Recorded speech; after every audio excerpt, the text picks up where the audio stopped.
My fellow Americans, you deserve the truth, and I know you can handle it.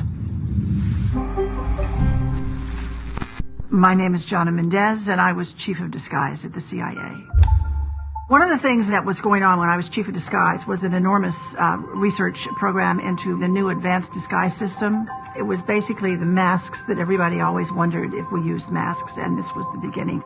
This is a series of photographs of when I met George H.W. Bush in the Oval Office and revealed to him that I was briefing him wearing a mask.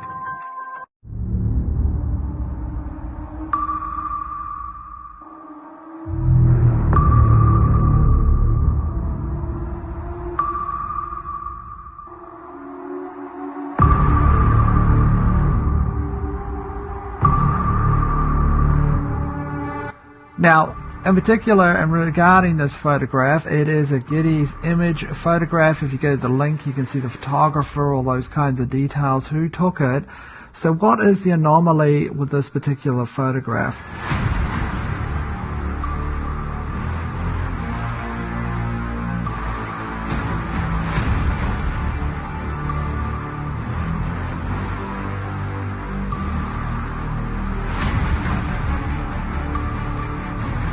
Do you have any people paid by the CIA who are working for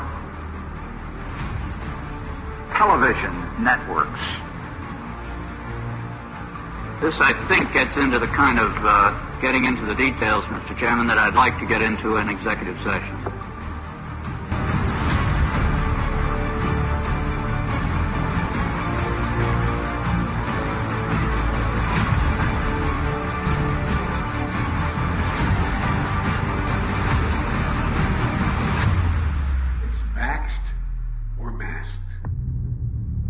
It was a big challenge to come up with something that finally actually animated and worked to really fool a person, but we did.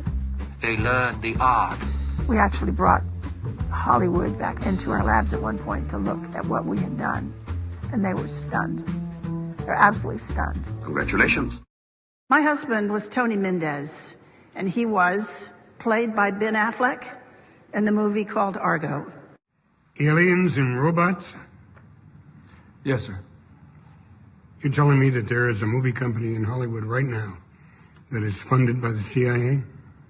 Yes, sir. Are there many actors in Hollywood who also moonlight as agents, do you think? I think there are probably quite a few, yes. I think probably Hollywood is full of CIA agents, and we just don't know it. And I wouldn't be surprised at all to discover that, this was extremely common. Tony, they didn't mention it in the movie, but Tony had deep connections to Hollywood, to the tradespeople out in LA that did a lot of things we were interested in doing. Special effects people, makeup people. Tony was chief of disguise 10 years before I was chief of disguise. And so he passed on some of his expertise to me. But he had a particular interest in the magic industry out in LA.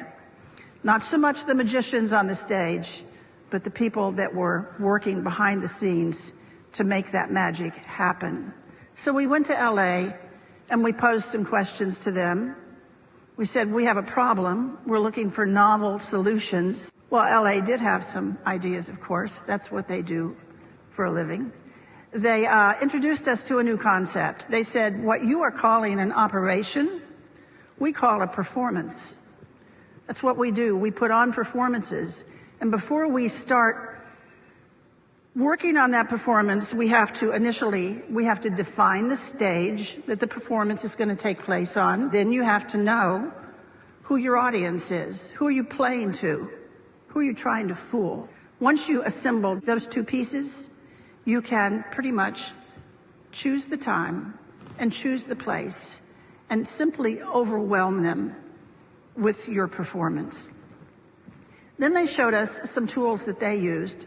The one that really caught our eye is what's called a stunt double mask. You all know how they're used.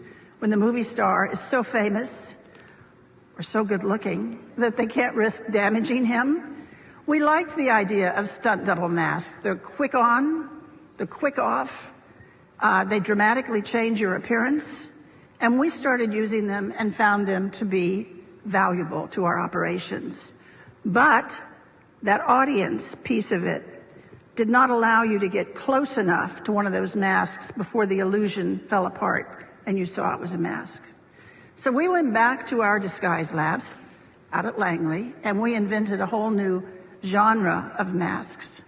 Masks that are so good, that are so realistic, that you can actually get up close and have a personal contact with someone for an extended period of time. They're good enough that you can brief the President of the United States in the Oval Office wearing a mask. And he isn't sure if it's you or if it's someone else. Those masks were the beginning of a whole new generation of work that we did at the CIA. Once we could make these masks that fit you so well, then we discovered we could make a twin. We could make another you. There could be two of you. We could actually make 5 or 6 of you, but usually one extra was all we needed. We will respond accordingly. God bless you all, and may God protect our troops. But that's only the tip of the iceberg. As longtime CIA lawyer John Rizzo tells it, the relationship between the spy agency and La La Land is quite cozy.